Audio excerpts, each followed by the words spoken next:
Praise lord. ప్రభైన యేసు నామములో అందరికీ వందనములు. ఈ దినం దేవుని వాక్యంలో నుంచి యెషయా గ్రంథం 37వ అధ్యాయము 35వ వచనం. నా నిమిత్తమును నా సేవకుడైన దావీదు నిమిత్తమును నేను ఈ పట్టణమును కాపాడి రక్షించుదును. ప్రియమైన వాళ్ళారా, దేవుని యొక్క మహా ఆలోచన, మహా సంకల్పం ఎంత విచిత్రంగా ఉంది. ఆయన ఏమంటున్నాడంటే, ఈ పట్టణం గురించి మాట్లాడుతున్నాడు. అంటే మనము ఏ ప్రాంతంలో ఉంటే ఆ ప్రాంతం గురించి, ఆనాడు యెరూషలేము గురించి మాట్లాడొచ్చు, ఆనాడు దావీదు ఏలిన ఆ నగర్ గురించి మాట్లాడొచ్చు. కానీ ఇక్కడ చూస్తే మనం మన గురించి ఆలోచించాలి. మన ఇల్లును కానీ, మన గ్రామాన్ని కానీ, మన పట్టణాన్ని కానీ ఆయన కాపుగాయాలంటే ఎందుకోసం కాస్త అంటున్నాడు?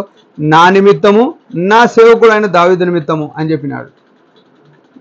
ప్రియమైన వాళ్ళారా, ఇక్కడ అర్థం చేసుకోవాల్సిన విషయం ఏంటంటే, ఒక పట్టణము స్థాపించబడ్డదంటే, ఒక ఊరు ఉందంటే, ఒక నగరం ఉందంటే, ఒక దేశం ఉందంటే అది దేవుని మహిమ కొరకు ఆయన ఉంచుతాడు. ఆ విషయం మనం మర్చిపోవద్దు.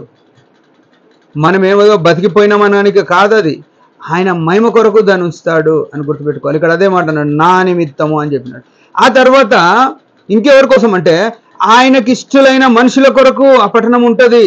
ఇక్కడ చూస్తే అదే మాట అంటున్నాడు. ఏమనంటే, నా సేవకుడైన దావీదు నిమిత్తము.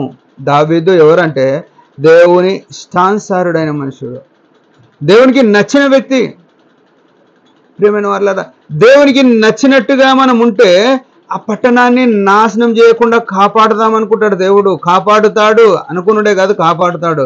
ఎట్లా అంటే, ఆది కాండంలో చూస్తే నోహావు దేవుని ఎదుట నిందారహితుడుగా ఉన్న కారణాన ఆ ఒక్క వ్యక్తిని ఏం చేసిండు? పడవలో పెట్టి భూమి అంతటికి తిరుపు తెరిచినాడు.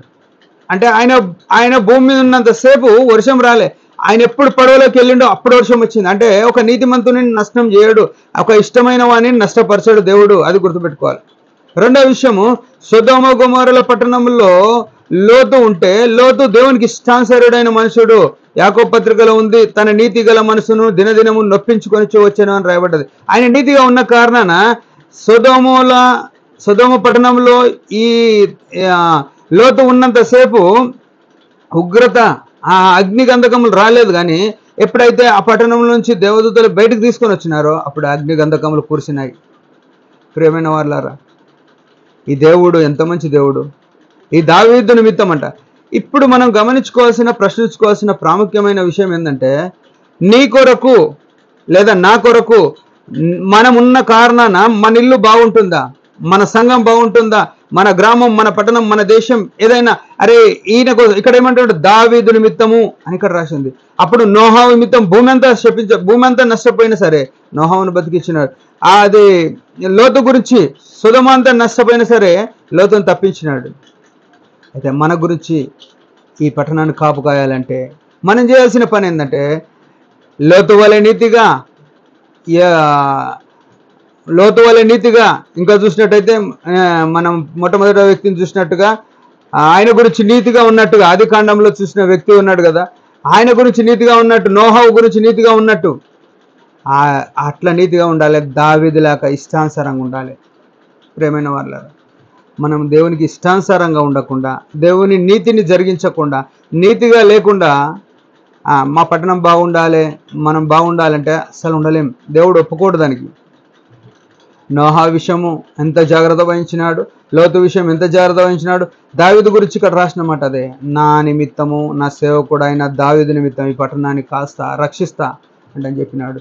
ప్రియమైన సహోదరులారా, నీ గురించి, నా గురించి ఈ పట్టణం కాచబడాలంటే, మన ఇల్లు కాయబడాలంటే, మన సంఘం భద్రపరచబడాలంటే మనం నీతిగా ఉన్నామా లేదా? అనేక సార్లు మనము నీతిగా ఉండక మనం శరీరం చూపిస్తుంటాం. శరీరతత్వం మానేసుకొని నీతిమంతులుగా కొనసాగితే మనము మన పట్టణాన్ని కాపాడాలంటే, భద్రపరచాలంటే ఇంకేమో కాదు. అందుకే కీర్తనకారుడు 127లో రాస్తాడు, యెహోవా పట్టణమును కాపు కాయనడు, ఎలా దానికి కావాలి వారు మేల్కొని ఉంటే వ్యర్థమే అని. మన పట్టణం కాపు కాసేది దేవుడు అని గుర్తుపెట్టుకొని మన జీవితంలో ఆయన మహిమ కొరకు మనం జీవిద్దాం. అయితే తద్వారా వరదిలే వరమైనాం. దేవుడి మాట దీవించును గాక. చిన్న ప్రార్థన. పరమ తండ్రి యేసు ప్రభు నామములో వందనాలు. ఇచ్చిన ఆయుష్ని బట్టి స్తోత్రం. మేము కూడా నీ మహిమ కొరకు జీవించిన కృపణీయమని యేసు నామములో ప్రార్థిస్తున్నాం తండ్రి. ఆమేన్. మీరందరూ ఈ పరిచర్య గురించి భారంగా ప్రార్థన చేయండి. Praise the lord.